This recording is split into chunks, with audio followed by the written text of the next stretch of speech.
Chapter 75, Mountain Selection. That night, an unfamiliar visitor arrived at the blacksmith shop. The man appeared to be roughly 30 years of age, and he was quite tall and broad, with fair skin and a pair of sleek, long brows.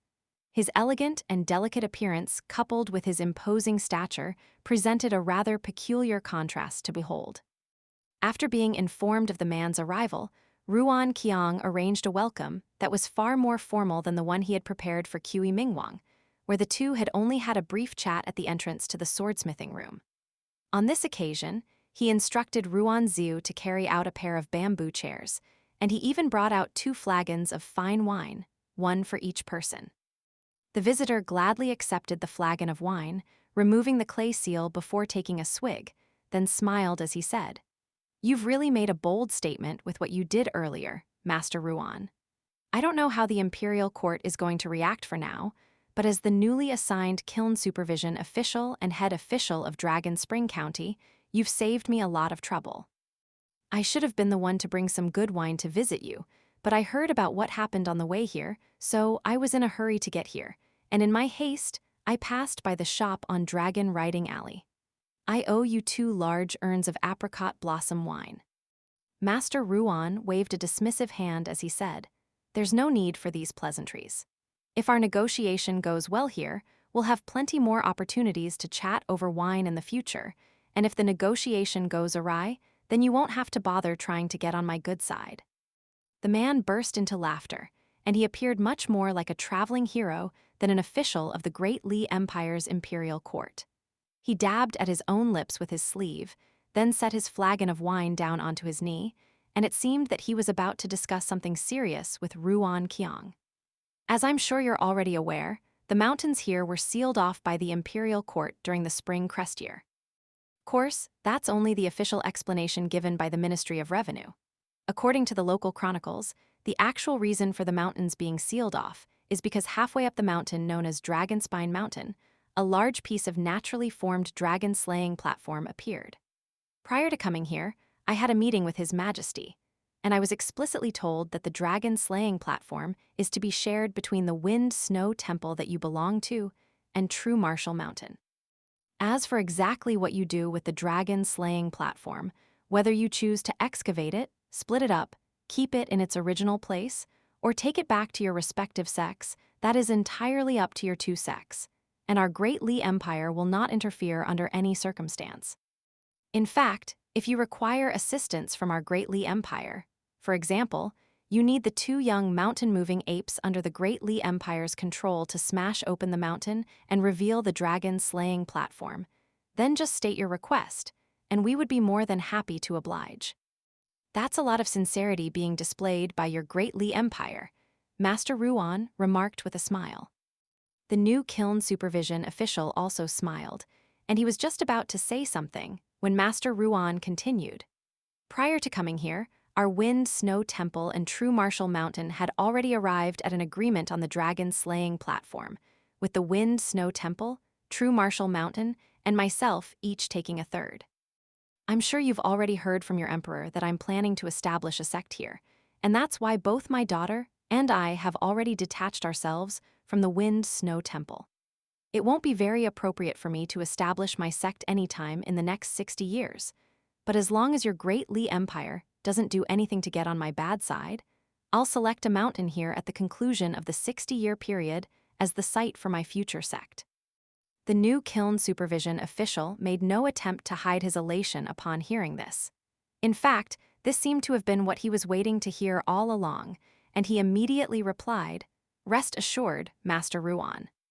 Aside from Cloud Drape Mountain, there are 61 mountains in our Great Li Empire, and you can choose any 3 of them to serve as the site for your future sect. If you don't want to make a decision right now, I can show you the new and old mountain topography charts for Jewel Small World, then take you to see the mountains before you make a decision. What do you think? It would be immensely beneficial for any empire to have a mighty cultivator of Ruan Qiang's caliber settling within its boundaries. In particular, Ruan Qiang clearly had intentions of settling permanently here, rather than just staying in the Great Li Empire on a temporary basis as a guest elder, advisor, or imperial preceptor. Hence, he was going to become an integral part of the empire, rather than just an accessory piece. And even if the emperor of the Great Li Empire were in the Kiln supervision official's place, he would have undoubtedly been ecstatic to hear this. The Great Li Empire was filled with powerful martial artists, with Song Changjing leading the way, and it had by far the most martial artists in the middle 5 tiers out of any empire on Eastern treasured Vile continent. However, it had a pitiful number of immortal cultivators, far fewer than what a powerful empire like the Great Li Empire should have had, and that had always been an area of concern for the emperor. Ruan Qiang smiled as he said, "I'm in no hurry to select any mountains.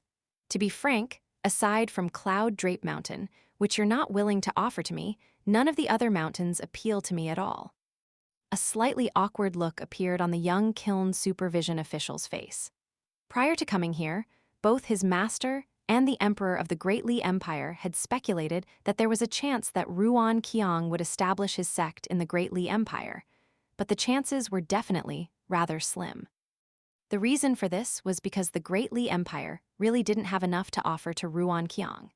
When it came to the dragon-slaying platform, if it weren't for the fact that Ruan Qiang was powerful enough on his own to negotiate with the Wind Snow Temple and True Martial Mountain, there was no way that the Great Li Empire would have dared to cross those two sects just to appease Ruan Qiang. The consequences of doing something like that would have been far too severe for the empire to bear. Ruan Qiang suddenly said, "Wind, Snow Temple, and True Martial Mountain have never made this proposal, but I personally hope that your Great Li Empire can provide 2 sufficiently sharp weapons, whether that be swords or sabers. The type of weapon doesn't matter, as long as they can be used to split the dragon-slaying platform. Bring them to me, and I'll help you pass them on to the 2 Militarian cultivators who have been sent here. There's no hurry in this matter either, so you can relay my request to the imperial court and await a response from the emperor."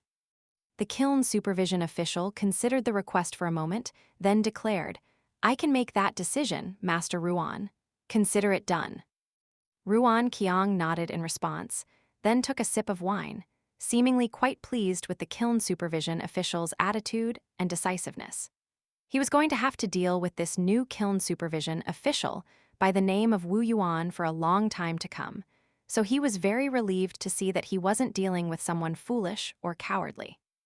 After a brief hesitation, Wu Yuan took a sip of wine, seemingly to bolster his own resolve, then said, "Master Ruan, firstly, all of the 30 or so dragon kilns outside the town will begin operation again, but from now on, they'll only be producing ordinary chinaware to be used in the imperial court. Secondly, once the new county office is constructed on the eastern side of the town, the laws of the Great Li Empire will be released on a plaque for all to see, and will also be sending out people to announce and explain these new laws. This is so that we can make the town's residents aware that they're now citizens of the Great Li Empire."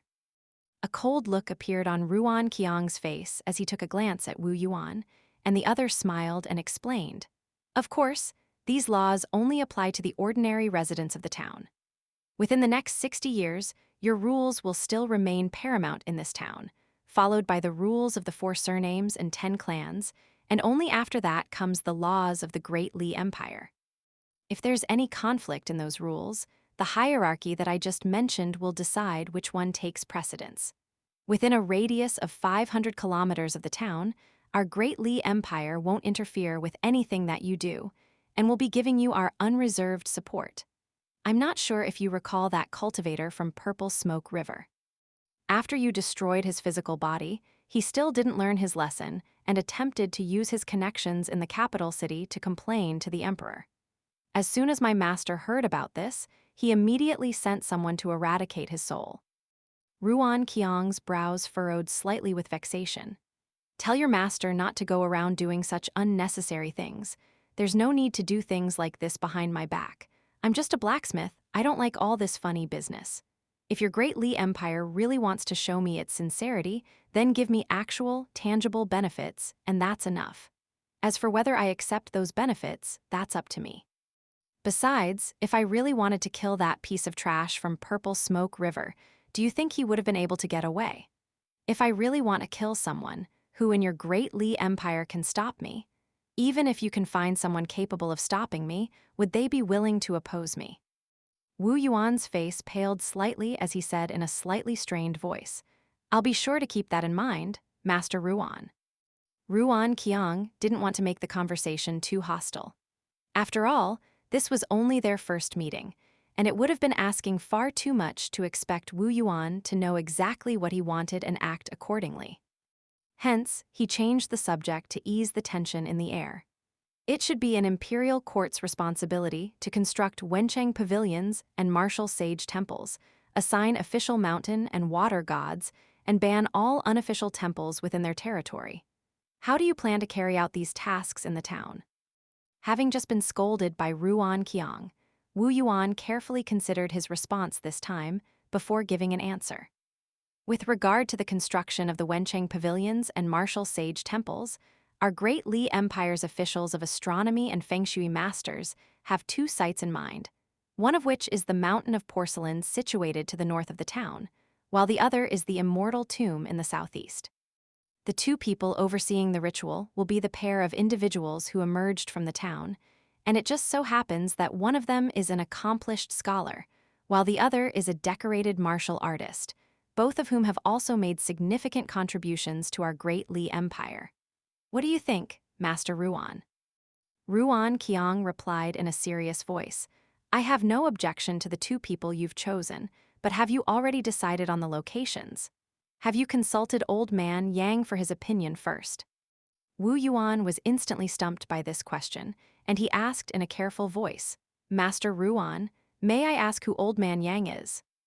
Ruan Qiang was also quite taken aback to hear this, and he jibed, Embroidered Tiger didn't even tell you about Old Man Yang before sending you here to become the town's kiln supervision official. Be honest with me, are you in a similar position to the one Qi Jingchen was in? Did you mess up in the imperial court and end up being banished here as a punishment? If that's the case, then I'm going to have to revoke everything we agreed on earlier. Not only was Wu Yuan completely stumped by this situation, he had no idea how to explain himself. Meanwhile, three people of around the same age were seated on the ground next to the well. Ruan Xiu was teaching Chen Ping'an the names of the acupoints in the human body and their purposes when it came to cultivation, while the other boy had approached them out of the blue. Initially, Ruan Xiu and Chen Ping'an had remained silent as they stared at the boy, who had a set of rather delicate facial features. There was a small red birthmark on his glabella, and he had a very friendly and amicable appearance. However, both Chen Ping'an and Ruan Xiu had underestimated his tenacity and shamelessness. His smile didn't waver in the slightest as he looked back at Chen Ping'an and Ruan Xiu in silence. And after a stalemate that lasted several minutes, the boy seemed to have come to the realization that he had also underestimated the willpower of the two people beside him. And he finally broke the silence, speaking fluently in the town's dialect, informing the two of them that he was from the capital city, and that he had come here with the kiln supervision official to see the scenery. In particular, he really wanted to see the Mountain of Porcelain. Why don't you continue in your discussion of acupoints? Don't be so stingy, I just want to hear what you were talking about. It's not like I'll suddenly become a terrestrial god from overhearing your conversation. After that, Chen Ping'an and Ruan Xiu continued their discussion, paying no further heed to this unwelcome guest. I must say, your handwriting is not great. It's clear that you haven't spent much time and effort practicing your handwriting. It's very wishy-washy, like oil floating on the surface of water. Also, the explanation you offered here isn't very complete. You only stated the what, but now the how or the why, which are just as integral, if not more important. You're just going to skip over this acupoint? Why didn't you point out the Danzhong acupoint to him? Is it because it's a little awkward? If you're too embarrassed to demonstrate, I can point it out to him for you. Why are you looking at me like that? Ah, you must be misunderstanding my intentions. What I'm saying is that I'll point it out on my own body, not on yours. Even an omnipotent being would struggle to find the Danzhong acupoint on your body, so there's no point for me to try. Hey, why did you hit me? Ow, again? I'm sorry. Stop. Why did you skip the 3 integral acupoints on the back as well? As the saying goes, opening up the 3 integral back acupoints is half the work done, so they're clearly very important. The Danjiang acupoint is located at the center of the chest, which is why it's a little awkward to point out on a female body. In the end, it was Wu Yuan who stepped in to save Chen Ping'an and Ruan Xiu from the intrusive young boy, and the two of them departed from the blacksmith shop together. Chen Ping'an and Ruan Xiu were seated on the edge of the well, and the latter took a glance at the pair of departing figures as she said, "The older of the two is an official, but I'm not sure about that boy. I didn't sense anything special about him. Perhaps he's that man's scholarly attendant. There are many affluent scholars in the outside world who go around with scholarly attendants by their side." Chen Ping'an nodded in response. Shortly thereafter, Ruan Qiang made his way over to the well with a stern expression, then ordered, "Chen Ping'an, come with me." Chen Ping'an stood up with a puzzled expression. Ruan Xiu had told him that her father was willing to lend him money, but he was going to have to wait around 10 days. Could it be that Ruan Qiang had gone back on his promise? Ruan Xiu was also a little concerned, so she trailed along behind Chen Ping'an. Ruan Qiang sat down onto a bamboo chair, then gestured for Chen Ping'an to take a seat on the chair that had just been occupied by Wu Yuan. Ruan Xiu cleared her throat, then smiled as she said, "Father, these two chairs were made by Chen Ping'an. They're pretty comfortable, right? I have something serious to discuss with Chen Ping'an, so don't interrupt us, Xiu Xiu," Ruan Qiang said with a dark expression. "Please go ahead, Master Ruan," Chen Ping'an prompted as he hurriedly sat up straighter. Ruan Qiang pulled what appeared to be roughly 3 or 4 taels out of his sleeve, then instructed, "Go to Dragon Riding Alley and buy me a flagon of premium spring peach blossom wine. You can buy some pastries with the leftover silver." Ruan Xiu was rather reluctant to do as she was told, so Ruan Qiang threatened to stow the silver away again as he said, "In that case, you can go to keep an eye on the fire in the furnace of the swordsmithing room." Ruan Xiu immediately grabbed the silver and rushed away. After Ruan Xiu had disappeared into the distance, Ruan Qiang turned back to Chen Ping'an and asked, "Chen Ping'an, you have 3 pouches of gold essence copper coins, is that right?" "I do," Chen Ping'an immediately replied with a nod.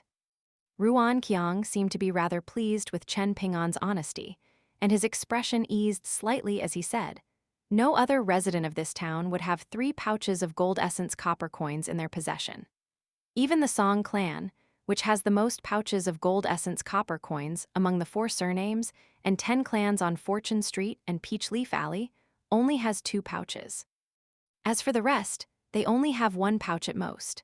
Aside from them, there are 8 smaller households in the town that were able to secure a pouch of gold essence copper coins each in exchange for the treasures in their possession. At this point, most of the valuable old artifacts in the town have been taken, and there are only around 7 or 8 decent ones left. From now on, there are going to be more and more outsiders coming into the town. Of course, you don't have to worry about your own safety, so I'm going to be open and candid with you. I hope that you can use your 3 pouches of gold essence copper coins wisely and effectively. Don't squander them carelessly, but don't just stubbornly hold onto them either. Before I took over, the town would open its doors to the outside world once every 60 years, and around 20 to 30 outsiders would be allowed into the town to search for fated opportunities each time. From now on, that practice no longer exists, and this place will become just like any ordinary town in the Great Li Empire. Hence, your 3 pouches of gold essence copper coins will be particularly attention-grabbing, and ultimately, they'll only attract trouble for you. I'm a man who tries to avoid trouble wherever possible, but if you get into trouble, I'll have no choice but to stand up for you. I don't want to have to act as a bodyguard for a brat like you all the time, so I have a piece of advice for you, but it's up to you whether you follow my advice or not. Before I tell you my suggestion, let me make one thing clear to you. This is the time when gold essence copper coins are at their most valuable, but not just anyone will be able to spend them. The Emperor of the Great Li Empire is planning to lift the restrictions on all of the 61 mountains aside from Cloud Drape Mountain to be sold to the powers and sects allied with the Great Li Empire. The prices of the mountains will vary depending on their sizes, and many people on the outside are salivating at this prospect. Even though Jewel Small World's formation has been broken, and it's been reduced to a blessed land, thereby resulting in a sharp decrease in the spiritual energy here, the mountains in this place are still far superior to those on the outside. In fact, they're not inferior in the slightest even compared with mountain ranges that are overseen by official mountain gods. On top of that, the emperor of the Great Li Empire has declared that he will be assigning a great mountain god, 3 mountain gods, and a river god in this place. With so many mountain and river gods in such a small place, this blessed land will be sure to continue to thrive even 60 years from now. The spiritual energy here will remain abundant, so this is the best time to be buying some mountains, and it'll definitely prove to be a profitable investment. What if I buy a mountain today but end up dead tomorrow? Chen Ping'an asked. This was a very realistic concern, and a rare smile appeared on Ruan Qiang's face as he replied, "Firstly, as long as you continue to do the right things and don't step out of line in this town, I guarantee you that you won't just inexplicably end up dead someday." Qi Jingchen had to be careful with everything that he did because he was afraid that Jewel's small world would be shattered if he went too far, but such qualms are no longer necessary. If some trash like that mountain-moving ape dares to come after you now, I'll make sure he doesn't leave this place alive. Going back to the sale of the mountains, the Great Li Empire's imperial court is selling these mountains for cheap in order to establish good karma with certain powers outside of the empire. Essentially, it's like a merchant selling their wares at below cost price. On top of that, they've made a promise that even if a buyer of a mountain dies and has no descendants to inherit the mountain, the Great Li Empire will still leave the mountain untouched for a period of 300 years from the date of purchase. The last thing I have to tell you is that I will be claiming 3 mountains with the best feng shui, and I advise you to purchase mountains neighboring mine. You may not have the ability to tap into the mountains for profit, but at the very least, you can rent your mountains for 500 years, and you'll receive dividends every year. It'll be passive income that you can enjoy while you're here, and even after you're gone, your descendants will still reap the rewards. This type of passive income was something that countless powerful clans and sects dreamed of, but Ruan Qiang refrained from telling Chen Ping'an this, as it was unbefitting of a sage like him to boast to a child. "Can you tell me about the prices of the mountains, Master Ruan?" Chen Ping'an asked in a curious manner. The smallest mountain has been named True Jewel Mountain by the Great Li Empire, and the asking price is 1 gold essence copper coin, but it has to be a greeting spring coin, Ruan Qiang replied. Chen Ping'an was stunned. Just 1 gold essence copper coin. Ruan Qiang chuckled in response. "Don't be fooled. They call it a mountain, but it's actually just a little hill, and 1 greeting spring coin is a very steep price. The only reason why it costs so much is because the Great Li Empire is unable to ask for half a gold essence copper coin. Even if it's only a hill, it'll still belong to me for the next 500 years for just a single copper coin. No matter how I think about it, it seems like a fantastic deal," Chen Ping'an murmured to himself.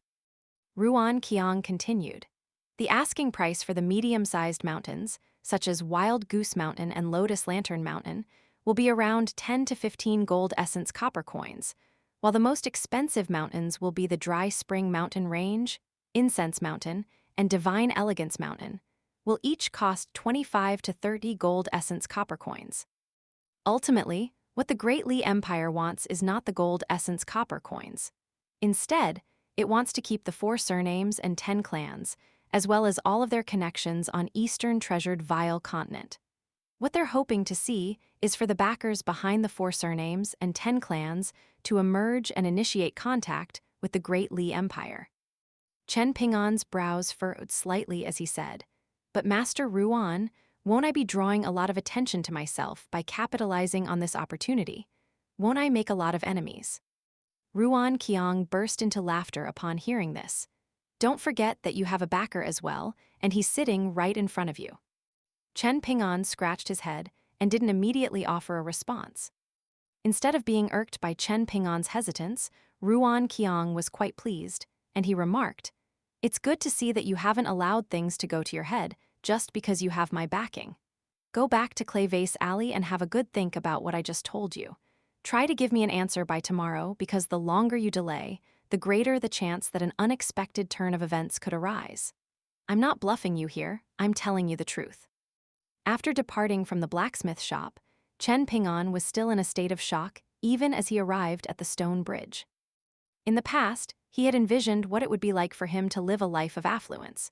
But his imagination had only been limited to things like being able to have meat-filled steamed buns and tangulis every once in a while, repairing the ancestral house so that it actually looked like a house, putting up couplets and door gods during the spring festival, and offering some good wine and pastries to his parents' graves.